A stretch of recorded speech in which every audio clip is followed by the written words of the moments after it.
Beshi! Beshi! Hoy, mag-ready ka na! Parating na si Leo! Okay na ba yung tsura ko? Okay na okay, parang ang iririgalo sa Pasko. Bakit naman kasi naisipin mo ganyan ang bihis mo? Naglagay-lagay ka pa ng ribbon, ginagaya mo yung style ko, no? Eh di ba, ikaw na nga nagsabi na nahuhuli na ako sa biyahe. Kaya ito, nagmamadali na ako. At ang wish ko lang, sana mapansin ako ni Leo. Mapapansin ka na niyan. Hi, Myrna. Dilin.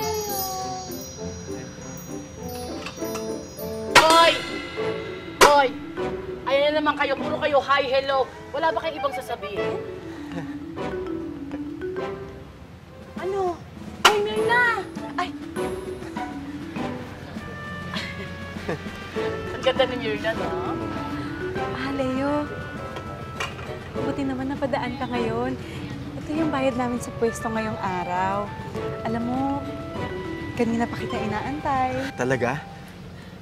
Oo. Gusto ko sana mamaya manood ng sine. Kaso lang, wala akong kasama eh. Eh, hindi naman pwede si Bebelyn mamaya. Oo nga, Leo, kasi may dating kami ng jowa ko eh.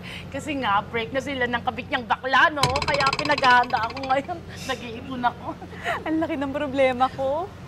Sino kayang pwedeng sumama sa akin mamaya manood ng sine?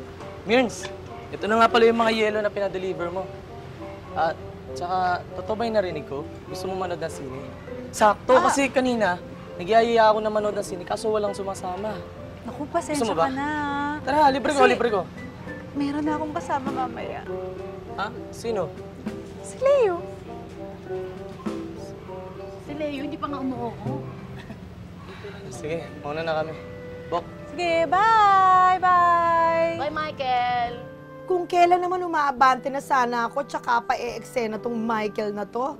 Ay, nako, Diruge. Nasayang tuloy ang efforts ko. Hoy, Beshi, ano ka ba? Bakit gano'n ka ba kay Michael? Anong ganon? Nararamdaman ko kasi tinatabla mo yung bata. Mismo! Abay, kawawa naman, sayang naman. Eh, sana akin na lang. Kung ganyan lang kaganda. Beshi, bata nga, di ba? Kaya nung nalaman ko na nagpapasweet-sweet siya sa akin, naku, tinabla ko na. Eh, kesa naman Leo ka kay Leo. Leo ka ng Leo, Leo ng Leo. Hi, hello, Leo, Leo. Wala ka namang napapala doon. O kita mo, inalisan ka uli, di ba? Eh, kasi nga, Beshi, hindi ko nga type si Michael. Ang type ko nga si Leo lang. Paano ba niya ako mapapansin? Buksan mo kaya uli yung puso mo. Baka naman po pwede. Beshi, tulungan mo ako mapansin ni Leo, please. Total rin lang naman, eh, porsigidong-porsigido ka dyan kay Leo. Ituturo ko sa'yo kung paano ko na-hook yung boyfriend ko ngayon. Talaga?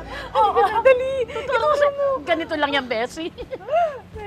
Naku, bata rin kaya boyfriend ko ngayon. No? Hindi lang kami magkaedad masyado. Pero... Yun lang ba gagawin ko? Ano